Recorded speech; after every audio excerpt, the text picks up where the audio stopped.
దేవునికి స్తోత్రం. మన ప్రభును ప్రియ రక్షకుడైనటువంటి యేసుక్రీస్తు శ్రేష్టమైనటువంటి నామంలో ప్రియమైన దేవుని బిడ్డలందరికీ కూడా నా యొక్క ప్రత్యేకమైనటువంటి శుభాభివందనాలను తెలియపరుస్తూ ఉన్నాను. నా ప్రభునందు ప్రియ దేవుని బిడ్డలారా, మరి దేవుని సన్నిధిలో కనిపెట్టి దేవాది దేవుడు నాకు నేర్పినటువంటి ఆధ్యాత్మికమైన విషయాలు దేవుని కృపను బట్టి మీతో పంచుకోవడానికి దేవుడు నాకు ఇచ్చినటువంటి అవకాశాన్ని బట్టి నేను దేవుని స్తుతిస్తూ ఉన్నాను. మరి అన్ని విధాలుగా మీరు మా కొరకు ఎంతగానో ప్రార్థిస్తూ ఉన్నారు.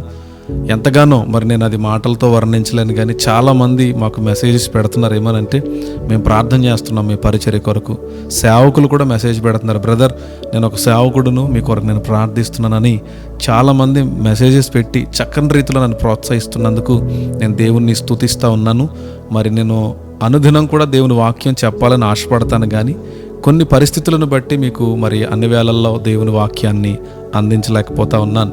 మరి నేను ఎలా పడితే అలా వాక్యం చెప్పడానికి ఇష్టపడిన, కానీ దేవుని సన్నిధిలో కనిపెట్టి పరిశుద్ధాత్మ దేవుడు నాకు నేర్పినటువంటి ఆధ్యాత్మికమైన విషయాలు మీతో పంచుకోవడానికి మాత్రమే నేను ఇష్టపడుతూ ఉంటాను.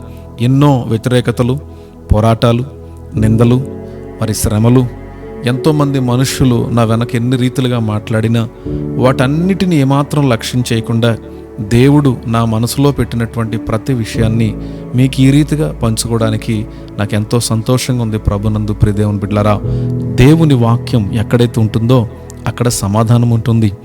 దేవుని వాక్యం ఏ వ్యక్తి హృదయంలో ఉంటుందో ఖచ్చితంగా ఆ వ్యక్తి శక్తిమంతుడవుతాడు. ఏ వ్యక్తి జీవితంలో అయితే దేవుని వాక్యం స్థిరపరచబడుతుందో అన్ని విధాలుగా వ్యక్తి అనేక మందికి ఆశీర్వాదకరంగా ఉంటాడనే సంగతిని తెలియచేయడానికి నేను ఎంతో సంతోషిస్తూ ఉన్నాను.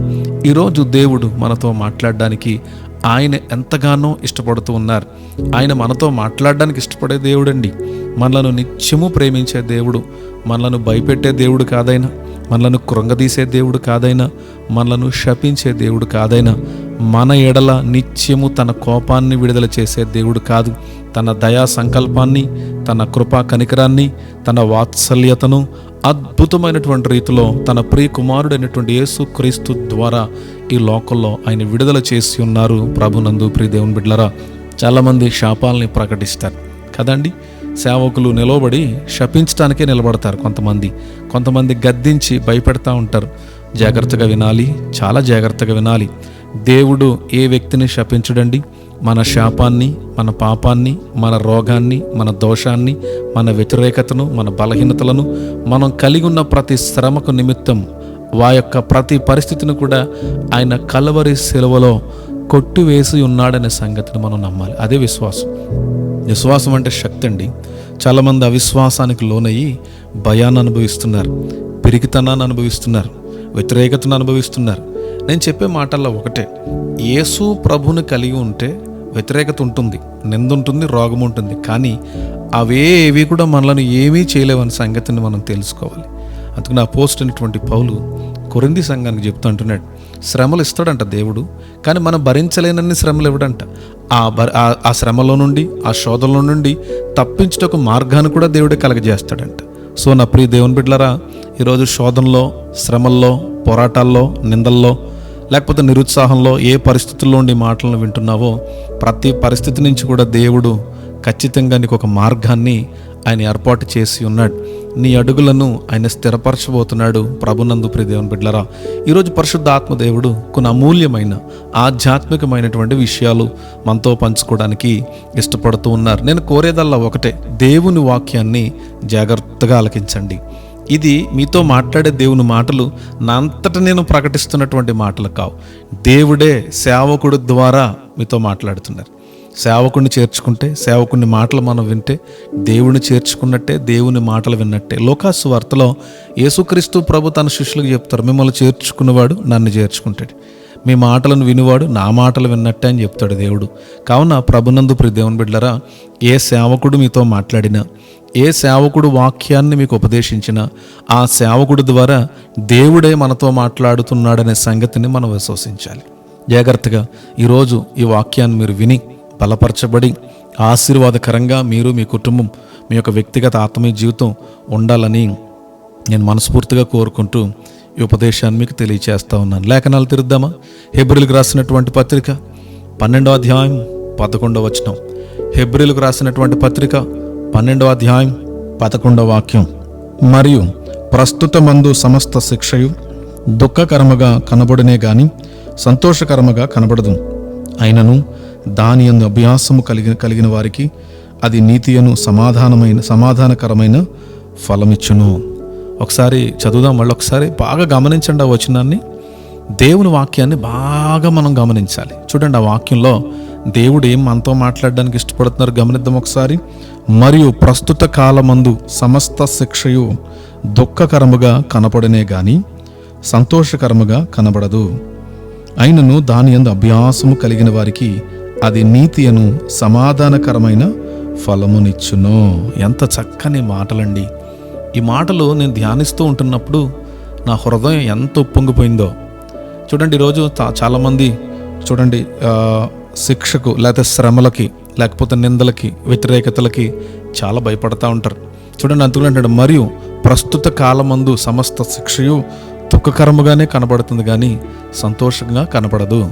అయినను దాని యందు అభ్యాసము కలిగినటువంటి వారికి నీతి అను సమాధానకరమైన ఫలము దొరుకుతుందని మాట్లాడుతున్నాడు. జాగ్రత్తగా వినాలి. ఈరోజు చాలామంది శ్రమలకి, వ్యతిరేకతలకి, నిందలకి, రోగాలకి, శాపాలకి భయపడి వెనకడుగు వేస్తూ ఉంటారు. అమ్మో ఎక్కువ ప్రార్థన, ఈ మధ్యన కొత్తగా చాలామంది నాతో ప్రార్థన ఎక్కువ చేస్తుంటే శ్రమలు ఎక్కువైపోతున్నాయండి.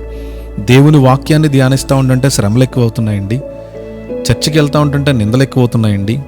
కొంతమంది నిందలకు భయపడి, శ్రమలకు భయపడి దేవుని సన్నిధికి, దేవుని వాక్యానికి, ప్రార్థనకు, సహవాసానికి చాలా దూరం అవుతున్నారు. వాళ్ళు చెప్పే కారణాలు ఎంత హాస్యాస్పదంగా ఉంటాయంటే చాలా సిల్లీగా చెప్తారు. ప్రార్థన ఎక్కువ చేసుకుంటే శ్రమ ఎక్కువైపోతుంది, అందుకని నేను ప్రార్థన చేయడం లేదు. అందుకనే బైబిల్ చెప్తుంది, ప్రస్తుత కాలమందు సమస్త శిక్షయు మనకు సంతోషకరంగా కనపడదు కానీ అది దుఃఖకరంగానే కనబడుతుంది. కానీ దాని యందు అభ్యాసము కలిగినటువంటి వారికి, అభ్యాసం అనే మాటకు ఇంగ్లీష్లో అంటే తెలుసా, ట్రైనింగ్, తర్ఫీదు. దాని యందు తర్ఫీదు ఉండాలి. మనకి శ్రమలు మనలను ట్రైన్ చేస్తూ ఉంటాయి. Temptations is always makes us trained in our spiritual life. మన ఆత్మీయ జీవితంలో శ్రమలు అనేవి చక్కని తర్ఫీదు అనగా అభ్యాసాన్ని నేర్పుతాయి ప్రభునందు ప్రియులారా. రోగం వచ్చిందని భయపడి వెనకడుగు వేస్తారు, నిందలు వచ్చినాయని చెప్పి వెనకడుగు వేస్తారు, ఎవరితో సహవాసంలోకి వెళ్తే మాకు వ్యతిరేకత వస్తుందని చెప్పి సహవాసానికి దూరం అవుతారు. ఈరోజు క్రైస్తవ వ్యవస్థ ఎలాగా మరి పాడైపోతుందని ఆలోచన చేయగలిగితే, సేవకులు కూడా అన్ని విధాలుగా శ్రమల యందు అభ్యసించడం అనేది నేర్పించక, ఈ సమృద్ధి, ఈ భౌతికమైన ఆశీర్వాదాలు మాత్రమే అవి దేవుడిచ్చే అన్నట్టుగా బోధించడం అనేది జరుగుతుంది. బాగా వినాలి. నేను స్వస్థతలకు వ్యతిరేకం కాదు, లేకపోతే విడుదల కార్యక్రమాలకు నేను వ్యతిరేకం కాదు, దయ్యాల నుండి విడుదల పొందడం అనేది లేదని నేను విభేదించడం లేదు. కానీ బాగా వినాలి, మన జీవితంలో మనం కలిగి ఉన్నటువంటి ప్రతి శిక్ష లేదా శ్రమ ప్రస్తుత కాలమందు మనకి దుఃఖకరంగానే కనపడుతుంది, సంతోషం ఉండదు. కానీ ప్రతి శ్రమ యందు కూడా మన అభ్యాసము కలిగి ఉన్నట్లయితే దాని ద్వారా నీతి అను, బాగా వినాలి, సమాధానకరమైనటువంటి ఫలం. నీతి ఎవరు? సమాధానం అంటే ఎవరు? యేసుక్రీస్తు ప్రభు ఏం చెప్పారో తెలుసా? నేనే నీతిని, నా నీతిని, నా రాజ్యమును మొదట వెతకండి. సమాధానం అంటే ఎవరు? యేసుక్రీస్తు ప్రభే. బైబిల్ గ్రంథంలో ఆయన సమాధాన కర్త అయినటువంటి దేవుడు. మన దేవునికి ఎన్ని పేర్లో, రక్షకుడు, సర్వోన్నతుడు, సార్వభౌముడు, సర్వశక్తిమంతుడు, స్వస్థపరచువాడు, విమోచకుడు, బలమిచ్చువాడు, ఆదరణకర్త, తోడుగా ఉండేవాడు, ఇలా ఎన్నో పేర్లున్నాయి. అలాంటి పేరుల్లో నీతిమంతుడు అయిన, సమాధానమునకు కర్త అయినటువంటి దేవుడు. ఎవరొస్తారు శ్రమలకు దగ్గర మనకి? ఈరోజు మన శ్రమలను చూసి చాలామంది చులకనగా మాట్లాడతారు. నా లైఫ్లో ఎన్నో అనుభవాలు, ఈరోజు నేను అనుభవిస్తున్నటువంటి శ్రమలు కావచ్చు, నిందలు కావచ్చు, అవన్నీ నేను అనుభవిస్తున్న విధానంలో ముందుకు వెళ్తున్నప్పుడు ఈయన ఎన్ని పాపాలు చేస్తే ఎన్ని శ్రమలు అనుభవించి ఉంటాడంటారు. నేను అంటూ ఉంటాను, పాపాలు చేస్తానో లేదా పుణ్యాలు చేస్తానో శ్రమలు అనేవి రాకుండా ఉండవని నేను చెప్పను. మన జీవితంలో మన ఆత్మీయ జీవితాలని ట్రైన్ చేయడానికి, అభ్యాసం చేయడానికి, తర్ఫీదు పొందడానికి, ఒక చక్కటి అనుభవాన్ని మనకు దేవుడు నేర్పాలంటే మన జీవితంలో దేవుడు ఎప్పుడు కూడా మనకున్న అనుకూలతలను బట్టి పనిచేయడు. దేవుడు ఎప్పుడు అనుకూలతలను బట్టి, మనకున్న ఆహ్లాదకరమైన వాతావరణాన్ని బట్టి, మనకు కలిగి ఉన్న సంతోషకరమైనటువంటి పరిస్థితిని బట్టి దేవుడు ఎప్పుడు మన జీవితంలో పనిచేయడు. మన జీవితంలో దేవుడు మనల్ని ఆశీర్వదించాలంటే మనం న్యూట్రల్ అయిపోవాలన్న విషయాల్లో. మనల్ని అందరూ వెలివేయాలి, మనల్ని శపించాలి, మనల్ని నిందించాలి, మనలను విభేదించాలి, మనలను ఒంటరివారిని చేసి వెలివేయాలి. అప్పుడు దేవుడు చొరవ తీసుకుంటాడు మన జీవితంలో. అన్నీ ఆహ్లాదంగా ఉంటున్నప్పుడు చూడండి, చాలామంది ఈ చులకన శ్రమ, బైబిల్లో చులకన శ్రమ అని, ఈ చులకన శ్రమలకు భయపడి, ఈ చులకని వేదనలకు భయపడి, ఈ కొద్దిపాటి ఒక కాలము నుండి ఒక క్షణమాత్రముండు ఈ రోగాలకు భయపడి చాలామంది కేవలం దేవుడు మా జీవితంలో కార్యం చేయలేదని చెప్పి దేవునికి దూరం అవుతున్నారు. ఈరోజు మనం చూస్తున్నాం చాలా మందిరాలలో, ఈరోజు అంచెదినాలలో అపవాది ఆడుతున్నటువంటి ఆట ఏదైనా ఉంది అని అంటే, సంఘానికి సేవకుడి నిమిత్తం వెళ్ళటం, సేవకుడిని చూసి వెళ్ళటం, సేవకుడిని బట్టి సంఘానికి వెళ్ళటం. అక్కడ దేవుని బట్టి కాదు వెళ్ళేది, సేవకుడిని బట్టి. వారు బోధించే మాటలు ఎంతో బాగుంటున్నాయి, వినసొంపుగా ఉంటున్నాయని చెప్పి వెళ్ళటం. అది చాలా భయంకరమైనటువంటి పరిస్థితి. జాగ్రత్తగా వినాలి నా ప్రభునందు ప్రియ దేవుని బిడ్డలారా. పరిశుద్ధ ఆత్మదేవుడు మనతో చాలా సూటిగా మాట్లాడుతున్నాడు. ప్రస్తుత కాలమందు సమస్త శిక్షయు మనకి ఎలా కనబడుతుందంటే అండి, సంతోషంగా కనబడుతుందా? మీరు చెప్పండి, ఏదైనా శ్రమ మనకి సంతోషంగా ఉంటుందా?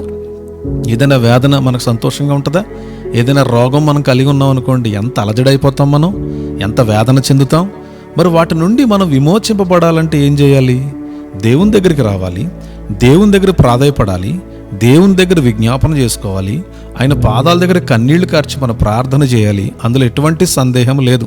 ఎందుకంటే మనం విజ్ఞాపన చేసిన తోడనే మన ప్రార్థనలు ఆలకించి ఖచ్చితంగా దేవుడు కార్యాన్ని జరిగిస్తాడు. ఎందుచేతనంటే దేవుడు ప్రార్థనను ప్రేమించేవాడు, దేవుడు ప్రార్థనను గణపరిచేవాడు.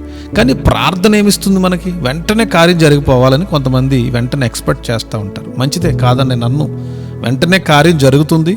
ఒకవేళ జరగకపోయినా ఆ శ్రమలో దేవుడు మనకి ఏదో నేర్పబోతున్నాడు. He wants to teach something else in our spiritual life. మన జీవితంలో ఆయన మనకి ఏదో నేర్పించబోతున్నాడు. నేను అంటాను, శ్రమలు అనేవి మనకు మంచి ట్రైనింగ్ ఇస్తాయి. నేను ఎప్పుడు అదే చెప్తాను. మన ఎదురుగుండా వ్యతిరేకత ఉన్నప్పుడు, నిందించేవారు ఉంటున్నప్పుడు, మన వెనక వెన్నుపోటుతో కూడినటువంటి మాటలు మాట్లాడుతున్నప్పుడు, మన పరిచర్య నిమిత్తం, మన బిడ్డల నిమిత్తం, మన కుటుంబం నిమిత్తం, మన వ్యక్తిత్వం నిమిత్తం, మన యొక్క జీవితం నిమిత్తం బయట అల్లరితో కూడినటువంటి మాటలు ఎవరైనా మాట్లాడుతూ ఉంటున్నప్పుడు మనం ఏ విషయంలో కూడా తొందరపడనక్కర్లేదనే సంగతిని మనం గమనించాలి. అవి కేవలం దేవుడు మనకి ఎందుకు అనుమతిస్తున్నాడో తెలుసా? మనకు చక్కని అనుభవాలు దేవుడు నేర్పడానికి. మనమే వారిని ద్వేషించవలసిన అవసరం లేదండి. యేసుక్రీస్తు ప్రభు ఈ లోకానికి చూపించిన గొప్ప మాదిరి, బోధించినటువంటి అద్భుతమైనటువంటి మాట ఏంటో తెలుసా? మీ శత్రువులు మీరు ప్రేమించండి, వారి కొరకు మీరు ప్రార్థన చేయండి, మిమ్మల్ని హింసించే వారి కొరకు ప్రార్థన చేయండి, మిమ్మల్ని శపించే వారి కొరకు ప్రార్థన చేయండి, మిమ్మల్ని నిందించే వారి కొరకు ప్రార్థన చేయండి. ఈరోజు చాలామంది వ్యతిరేకతను తట్టుకోలేక, నేను ఎవరినైనా క్షమిస్తాను కానీ పలానా వ్యక్తిని, పలానా కుటుంబాన్ని, పలానా సంఘాన్ని నేను ఏమాత్రం క్షమించలేను అని చెప్పి తెలియకుండానే వారి ఆత్మీయ జీవితంలో దేవునికి దూరం అవుతున్నటువంటి పరిస్థితులను మనం చూస్తున్నాం. అందుకనే అంటున్నాడు, ప్రస్తుత కాలమునందు సమస్త శిక్షయు మనకి కొంచెం దుఃఖకరంగానే ఉంటుంది కానీ సంతోషకరంగా ఉండదు.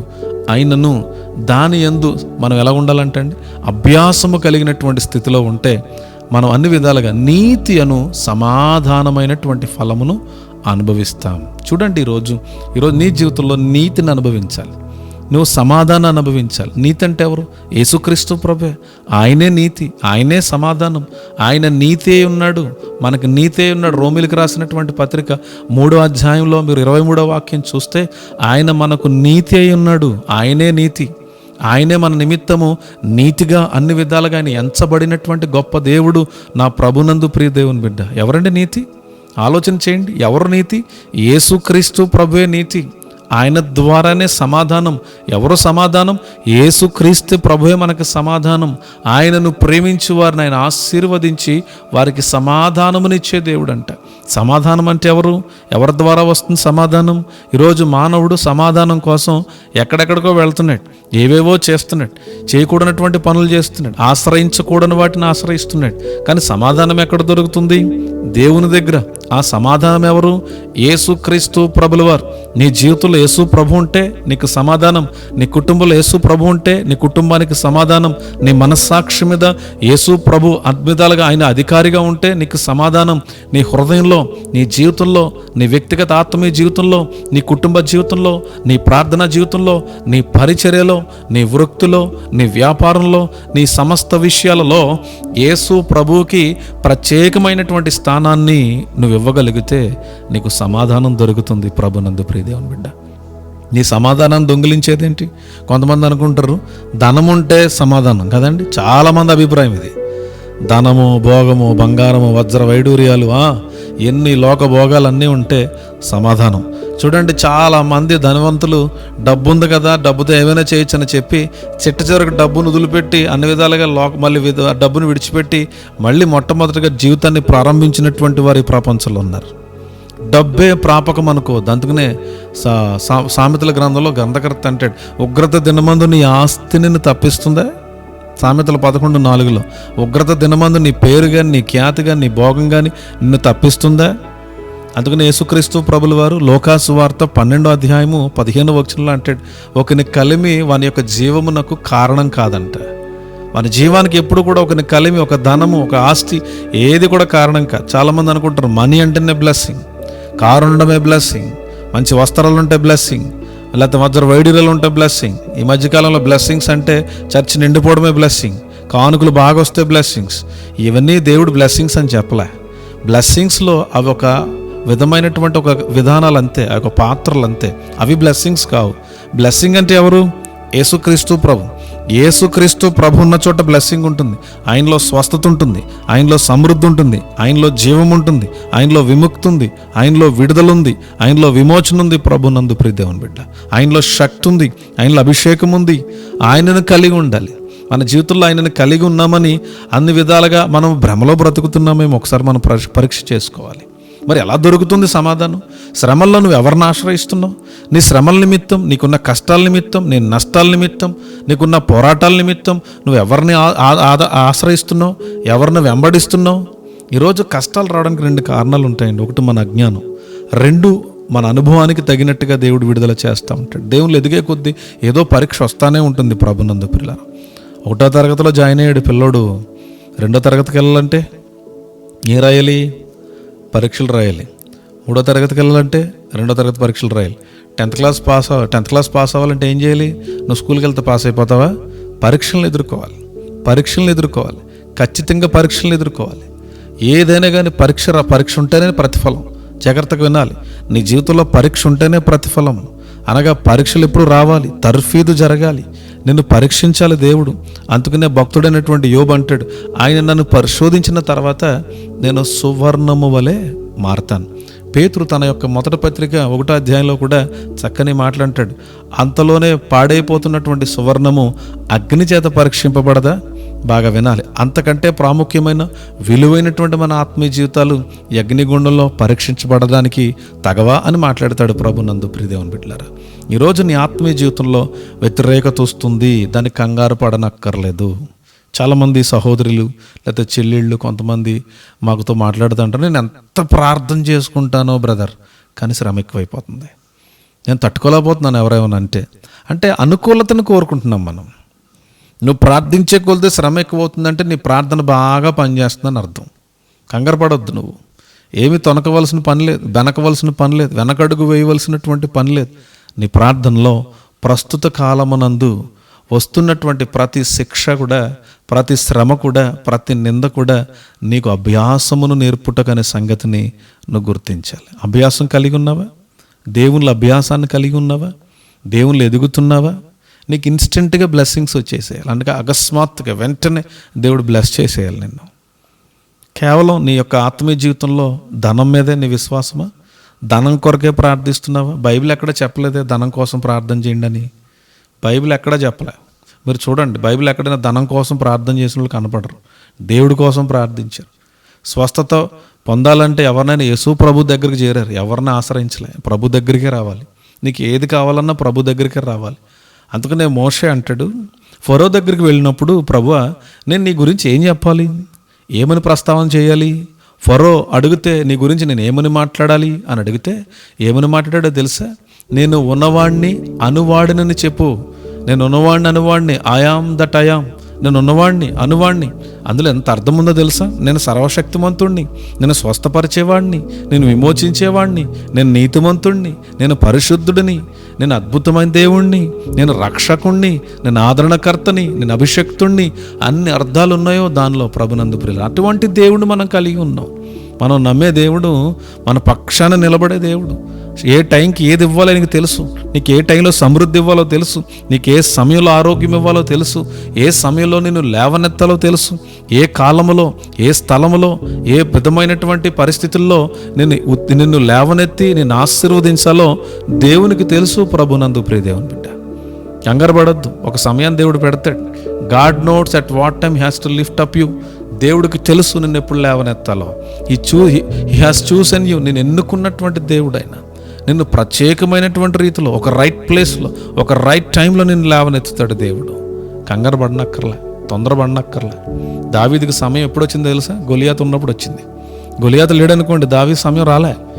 గొలియాతుని కొట్టడానికి అక్కడ ఇజ్రాయెల్ దేశంలో అంత మొనగాడు లేడు, అంత వీరుడు లేడు, అంత బలవంతుడు లేడు. ఏం ప్రయోజనం? మిలిటరీ ట్రైనింగ్ అంతా ఎరిగిన వారు, ఈటలు వేసి అనుభవం ఉన్నవాళ్ళు, కత్తిని ఆడించేవాళ్ళు ఉన్నారు. ఎలాగైనా సరే మరి అన్ని విధాలుగా తర్ఫీదు పొందినటువంటి యుద్ధంలో అద్భుతమైన అనుభవం కలిగినటువంటి వారు ఉన్నారు. కానీ గొలియాతుని కొట్టే అంత స్థాయి కలిగినటువంటి వారు ఎవరు లేరు. దావీదు చూస్తే చిన్నవాడు, బాలుడు, 17 సంవత్సరాలు యవ్వనస్తుడు, చులకనగా మాట్లాడారు. నీ వ్రవ్వెంత, నీ వయసు ఎంత, నీ అనుభవం ఏంటి, ఇక్కడ ఎంత అనుభవం ఉన్నా మేమే ఆ యొక్క గొలియాతుని ఏం చేయలేకపోతున్నావు, నువ్వెంత అని దావీదుని చులకనగా మాట్లాడారు. కానీ దావీదు ఏమన్నాడు తెలుసా?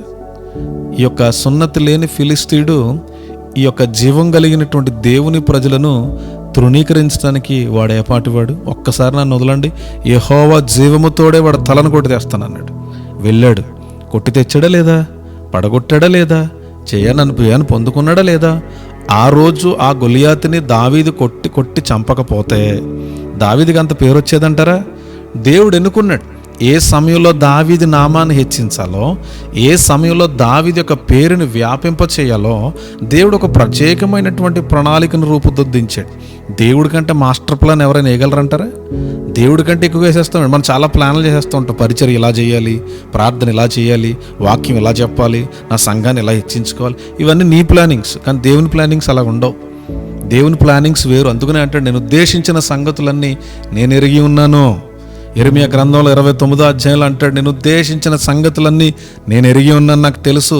రాబోవు కాలమునందు మీకు నిరీక్షణ కలిగినట్లుగా అవి క్షేమకరమైనటువంటి ఉద్దేశాలే కానీ హానికరమైనవి కావు అని దేవాది దేవుడే సూటిగా ప్రకటింపచేసినటువంటి మాట.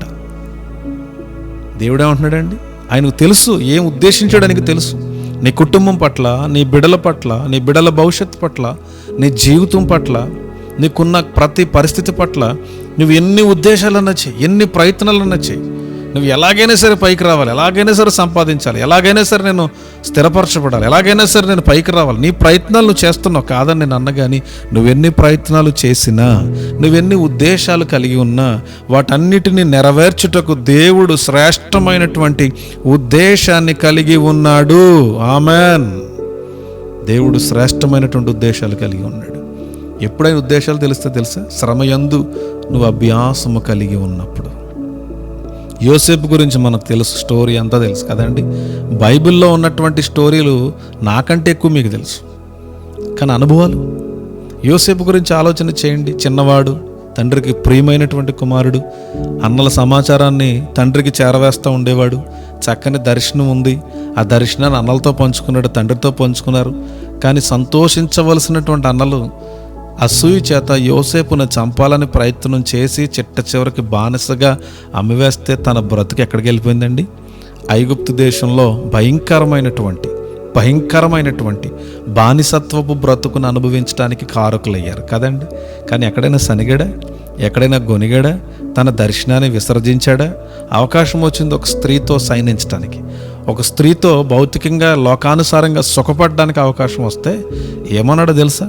ఇట్టి విరోధకరమైనటువంటి కార్యము నేను దేవుని దృష్టికి ఎలా చేస్తాను?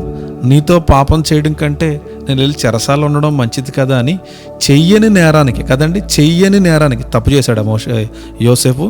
చెయ్యనిటువంటి నేరానికి శిక్షణ అనుభవించాడు జైల్లో. కానీ సొనిగడా గొనిగడా, ఏంటి ప్రభు నాకు ఈ పరిస్థితి, నాకు ఇంత మంచి దర్శనాలు ఇచ్చావు నువ్వు, నా దర్శనం చూస్తే ఎంతో ఉన్నతంగా ఉంది, నా బ్రతికేంటి ప్రభు ఇలా చెరసాల జీవితాన్ని అనుభవించడానికి మరి అనుమతించావు అని దేవుడి మీద సనగలేదు. కారణం ఏంటో తెలుసా? సమస్త శిక్షలో ఆయన అభ్యాసాన్ని నేర్చుకుంటున్నాడు. ప్రభునందు ప్రియదేవుని బిడ్డలారా, అభ్యాసం, అనుభవాన్ని నేర్చుకుంటున్నాడు. దేవుడు ఏదో నేర్పబోతున్నాడు. దేవుడు దీని వెనక ఏదో అద్భుతమైనటువంటి ఆశీర్వాదాన్ని భద్రపరిచి ఉంచాడనే సంగతిని ఆయన దృఢంగా నమ్మాడు కనుకనే శ్రమని, నిందని, వెన్నుపోటును కూడా సంతోషంగా ఆయన స్వీకరించినటువంటి విధానం మనం చూస్తున్నాం లేఖన భాగాలలో.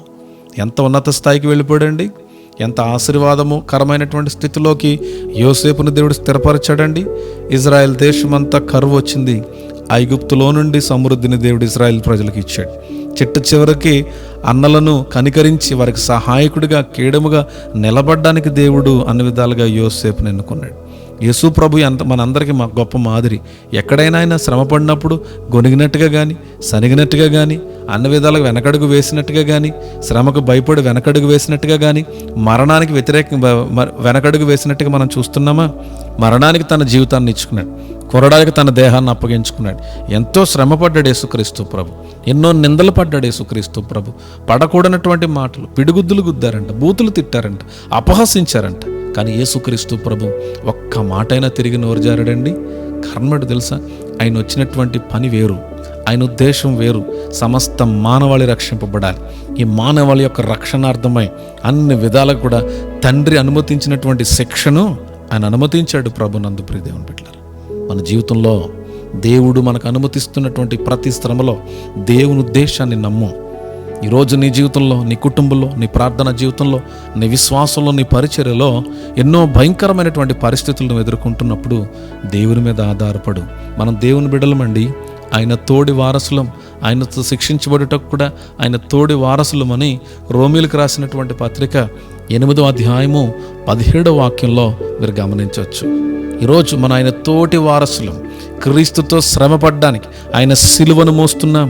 యేసుక్రీస్తు ప్రభు అంటున్నారు, ఎవడైనను నన్ను వెంబడింప గోరినెడలా వాడు తన్ను తాను ఉపేక్షించుకుని నా సిలువను ఎత్తుకోవాలని దేవుడు మాట్లాడుతున్నాడు. ప్రభునందు ప్రియదేవుడు, దేవుని సిలువ మోస్తున్నావా? ఎంత భాగ్యం అండి ఆయన సిలువ మోయటం. నా జీవితంలో నన్ను అందరూ వేలేసేశారండి. సేవకులు, విశ్వాసులు, స్నేహితులు, బంధువులు, రక్త సంబంధులు చాలా వెలువేయబడ్డాం మేము. ఇప్పటికి కూడా ఈ క్షణం కూడా మాకు ఎంతో వ్యతిరేకత ఉంది. మేలు పొందినటువంటి వారే మమ్మల్ని విసర్జించటం, మా గురించి అల్లరితో కూడినటువంటి మాటలు మాట్లాడడం, నా నిమిత్తం అన్ని విధాలుగా కూడా చెడ్డ సమాచారం మరి చెప్పటం. అఫ్కోర్స్ నాకు చాలామంది ఉపయోగపడ్డారు. కొన్ని పరిస్థితులను బట్టి కొన్ని పరిస్థితుల్లో నేను ముందడుగు వేయలేక ఆర్థికంగా వెనకబడడం బట్టి ఎన్నో వ్యతిరేకతలు వస్తున్నాయి. దాన్ని చులకనగా తీసుకుని నన్ను, నా పరిచర్ని, నా కుటుంబాన్ని ఎంతో అల్లరి చేస్తున్నారు. ప్రజెంట్ మేము ఎదుర్కొంటున్నాం. కానీ ఎవరి మీద మేము సనగం. కారణం ఏంటో తెలుసా? మేము దేవుని మీద ఆధారపడుతున్నాం. దేవుని శిక్షను అభ్యసించడం నేర్చుకుంటున్నాం. ఒక వ్యక్తిని అనడం చాలా సులువండి, చాలా సులువండి. నోరు జారి మాట్లాడడం చాలా సులువు. కోపాన్ని ప్రదర్శించడం, ఒక వ్యక్తిని శపించడం చాలా సులువు. కానీ దాన్ని తట్టుకునే శక్తిని మనం దేవుని దగ్గర పొందుకోవాలి. బలహీనులే కోపపడతారంట తెలుసా? బలహీనులే నోరు జారుతారంట. బలహీనులే. బలవంతులు ఓపికను కలిగి ఉంటారు. బలవంతులు దేవుని యొక్క కార్యం కొరకు నిరీక్షిస్తారు. నా యేసయ్య బలవంతుడు, ఆయన యందు నమ్మకం కలిగిన వారు బలవంతుడు. నేను ప్రకటించిన నా యేసయ్య బహు ఉన్నతమైనటువంటి వాడు. ఆయన ప్రేమ కలిగినటువంటి దేవుడు. ఆయన ఎవరిని ద్వేషించడండి, ఎవరిని శపించడండి. ఆయన ఎవరిని శపించడు. నేను మళ్ళీ చెప్తున్నాను, ఎంతగా మనం ఈ లోకంలో పడిపోయి లేస్తున్నప్పటికీ కూడా మీ ఎడల మాత్రం ఆయన ప్రేమ ఎప్పుడు అలాగే ఉంచుతాడు. ఆయన ప్రేమ మారదు. ఎందుకంటే మన కొరకు ఆయన ప్రేమను ఎప్పుడో విడుదల చేశాడు. నువ్వు మారిపోతావు, నీ విశ్వాసం మారిపోద్ది. మనిషిని బట్టి, పరిస్థితిని బట్టి, నీకున్న అవసరాలను బట్టి నీ విశ్వాసం మారుతుందేమో కానీ నీ పట్ల ఆయనకున్నటువంటి ఉద్దేశాలు మారు, ఆయన ప్రేమ మారదు, ఆయన ఆశీర్వాదం మారదు.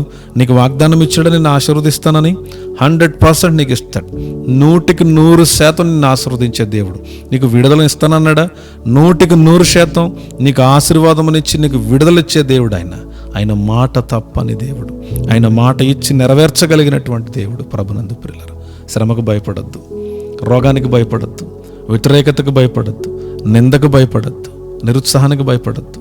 ఎవరో వెలేశారు కదా అని, వారు నన్ను విడిచిపెట్టారు కదా అని నిరుత్సాహం చెందొద్దు. మనుషులు అంతే, ఈరోజు నిన్ను ప్రేమిస్తారు, నిన్ను ద్వేషిస్తారు. నీతో అవసరం ఉంటే ఒకలాగా ఉంటారు, నీతో అవసరం లేకపోతే మరొకలాగా ఉంటారు. ఏదో పైకి మాత్రం అయ్యగారండి బ్రదర్ అని మాట్లాడతారు, కానీ ఏదో ఒక రోజు నిన్ను వారు ఖచ్చితంగా అల్లరి చేస్తారు. నువ్వు మాత్రం ఎలా ఉండాలి తెలుసా? నిత్యము మెలకువ కలిగి ఉండు. ఎవరు నీ పట్ల అభిప్రాయాన్ని మార్చుకున్నా నువ్వు మాత్రం ఎవరి మీద ద్వేషాన్ని పెట్టుకోవద్దు. నేను అదే నేర్చుకుంటున్నా. నన్ను ఎవరు కక్ష పెట్టుకున్నా, ద్వేషం పెట్టుకున్నా, నా గురించి అల్లరితో కూడినటువంటి మాటలు మాట్లాడినా నేను వారిని ఏమన్నా. ఎందుకు తెలుసా? దేవుడు వారిని క్షమించాడు, ప్రేమించాడు. సో నేను క్షమించాను, నేను వారిని ప్రేమిస్తాను. కానీ ప్రభునందు ప్రియులారా, మన జీవితంలో అభ్యాసం నేర్చుకోవాలి. శ్రమ యందు అభ్యాసం, నిందల యందు అభ్యాసం, ప్రతి దానిలో కూడా మనం చక్కని అనుభవాలు నేర్చుకుని దేవునిలో ఓపికగా ముందుకు వెళితే దేవుడు తన కార్యాన్ని ఖచ్చితంగా జరిగిస్తాడు.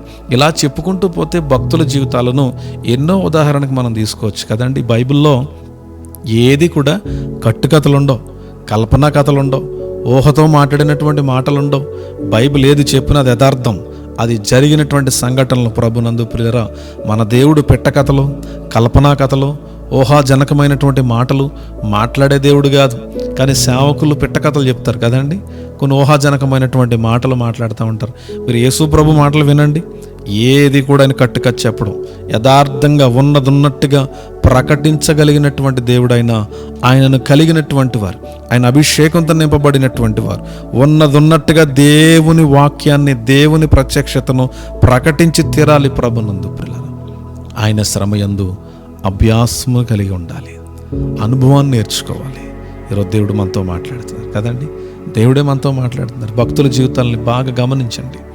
లేఖన భాగాలలో దేవుని యొక్క భక్తుల జీవితాలను మీరు గమనిస్తూ ఉన్నట్లయితే దేవుడు ఎంత అద్భుతమైనటువంటి కార్యాన్ని ఆయన జరిగిస్తూ ఉన్నారు. బైబిల్లో మనం చూస్తున్నాం.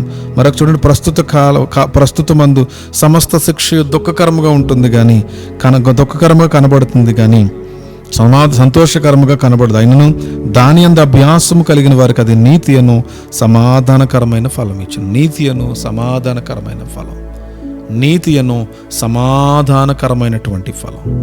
ఈరోజు నీ ఫలం ఎలా ఉండాలి? సమాధానము, నీతి అని అద్భుతమైనటువంటి ఫలం. నీతి అను సమాధానమైన ఫలం అనుభవిస్తున్నావు నీ కుటుంబంలో. నీతి అను సమాధానమైన ఫలం అనుభవిస్తున్నావా? నీతి అను అద్భుతమైనటువంటి ఆశీర్వాదాన్ని అనుభవిస్తున్నావా? నీ కుటుంబంలో సమాధానం ఉందా నీ కుటుంబంలో అంటే నువ్వు అనుకోవచ్చు, ఎందుకు లేవండి, మేము ఎప్పుడు చూడండి సేవకులు అంటూ ఉంటారు ఐక్యతగా ఉన్నామంటారు. ఐక్యత అంటే చేతులు కలుపుకుని ఫోటోలు దిగడం కాదు, హృదయాలు కలవటం. దావీదు హృదయం యోనాతానుతో కలిసినట్లు, యోనాతాను హృదయం దావీదు హృదయంతో కలిసినట్టు సేవకుల హృదయాలు కలవాలి. కుటుంబాల్లో భార్య భర్తల హృదయాలు కలవాలి, బిడ్డల హృదయాలు కలవాలి. బాగా అనుకుంటున్నాం చాలామంది, ఏదో పైకి మాత్రం సమాధానం అనుకుంటున్నాం, కానీ హృదయాలు కలవలేనటువంటి సమాధానం, ఆ నీతి ఏం ఉపయోగం అండి? బాగా చెప్పాలి. పైకి మాత్రం సమాధానం, లోపల మాత్రం ఎంతో సంఘర్షణ కదండి. ఎన్నో అలజడులతో మనం ఉన్నట్లయితే అది క్రైస్తవ అనుభవంతో కూడినటువంటి విశ్వాస జీవితం కాదని దేవుడు మాట్లాడుతున్నాడు. ఈరోజు దేవుడు మనకు తోడుగా ఉన్నాడు. మన జీవితంలో నీతి ఉంది, మనకి సమాధానం ఉంది. మన నిమిత్తం నీతి అయినటువంటి యేసుక్రీస్తు ప్రభుకి నా జీవితంలో ప్రత్యేకమైనటువంటి స్థానాన్ని ఇవ్వగలిగితే, నీలో, నీ హృదయంలో, నీ జీవితంలో, నీ కుటుంబంలో యేసుక్రీస్తు ప్రభుకి ఒక ప్రత్యేకమైనటువంటి స్థానాన్ని ఇచ్చే వ్యక్తిగా నేను ఉన్నట్లయితే, ఎంత శ్రమ వచ్చినా మన జీవితంలో చక్కని అనుభవాలతో ముందుకు వెళ్ళి ఆ కీడు వెనక, ఆ శ్రమ వెనక దేవుడు అనుగ్రహించబోతున్నటువంటి ఆశీర్వాదాన్ని పొందుకునేటకు మనం చక్కని విశ్వాసాన్ని కలిగి ఉందాం. అట్టి కృప దేవుడు మనందరికి అనుగ్రహించి దీవించి ఆశీర్వదించును గాక. Amen, amen, amen. అందరూ ప్రార్థనలు ఎక్కిద్దామా? దేవాది దేవుడు మనతో మాట్లాడినటువంటి ప్రతి మాట మనకు ఆశీర్వాదకరంగా దేవుడు స్థిరపరచును గాక. ప్రార్థన చేద్దామా? పరిశుద్ధుడ మహోన్నతుడ మీకు వందనాలు ప్రభా. ప్రస్తుతమందు సమస్త శిక్షయు మాకు దుఃఖకరముగానే కనపడుతుంది కానీ సంతోషకరముగా కనబడడం లేదు. అయినను దాని యందు అభ్యాసము కలిగినటువంటి వారికి నీతి అను సమాధానమైన ఫలమును ఇస్తానని మీరు వాగ్దానం ఇచ్చారు. మా తండ్రి, మా జీవితంలో నీతిని, సమాధానమును, క్షేమమును, ఆశీర్వాదమును, ఆనందమును విడుదల చేయండి. మా జీవితంలో వస్తున్న వ్యతిరేకతకి, నిందకి, పోరాటానికి, రోగానికి, రోదనకి ప్రభు ఏమాత్రం వెనకడుగు వేయక చక్కని అనుభవాలు మాకు నేర్పించండి. ఓర్పు ద్వారా శూర కార్యాలను జరిగించండి. ఓర్పు ద్వారా తండ్రి చక్కని విశ్వాసము, నిరీక్షణను మాకు కలగజేయమని ప్రార్థిస్తున్నాం. మీ పరిశుద్ధ ఆత్మ ద్వారా మాకు సహాయం చేయండి ప్రభు. మీ ఆత్మ ద్వారా మమ్మల్ని అభిషేకించండి ప్రభు. మీ రక్త ప్రోక్షణ మా జీవితంలో మెండుగా కలగజేయమని ప్రార్థిస్తున్నాం. మా తండ్రి ప్రభు, సేవకులు, వారి కుటుంబాలు, సంఘాలు, పరిచర్లు ఆశీర్వదించండి. మా ప్రియమైన బిడ్డలను, వారి యొక్క ప్రభా యేసయ్య విశ్వాసాలను, వారి కుటుంబాలను, వారి పరిస్థితులను అన్ని విధాలుగా ఆశీర్వదించి కనికరించి కృప చూపించమని, ఈ వర్తమానం ద్వారా మా అందరితో మీరు మాట్లాడి ఉన్నందుకే మీకు స్తోత్రాలు చెల్లిస్తూ మహిమ, ఘనత, ప్రభావములు మీరే పొందుకుంటారని అతి త్వరలో రానయ్యున్న నజరేయుడైన యేసు క్రీస్తు శ్రేష్టమైనటువంటి నామమునందు స్తుతించి ప్రార్థించి ఈ ప్రార్థన మనవులన్నిటినీ అడిగి పొంది ఉన్న మా ప్రియ పరమ తండ్రి. Amen, amen, amen. మన పరమ తండ్రి అయిన దేవుని యొక్క ప్రేమ, కుమారుడైనటువంటి యేసుక్రీస్తు వారి యొక్క కృప, పరిశుద్ధాత్మ దేవుని యొక్క అన్యోన్యమైన సహవాసము, ప్రార్థించి ఉన్నటువంటి అంశములన్నిటికీ వ్యక్తి ఉన్న వర్తమానమునకును మా ప్రియులందరికీ సర్వదా సదాకాలము తోడై ఉండి నడిపించునుగాక. Amen, amen, amen. దేవుడు మిమ్మలను, మీ కుటుంబాలను బహుగా దీవించి ఆశీర్వదించునుగాక. ఆమెన్.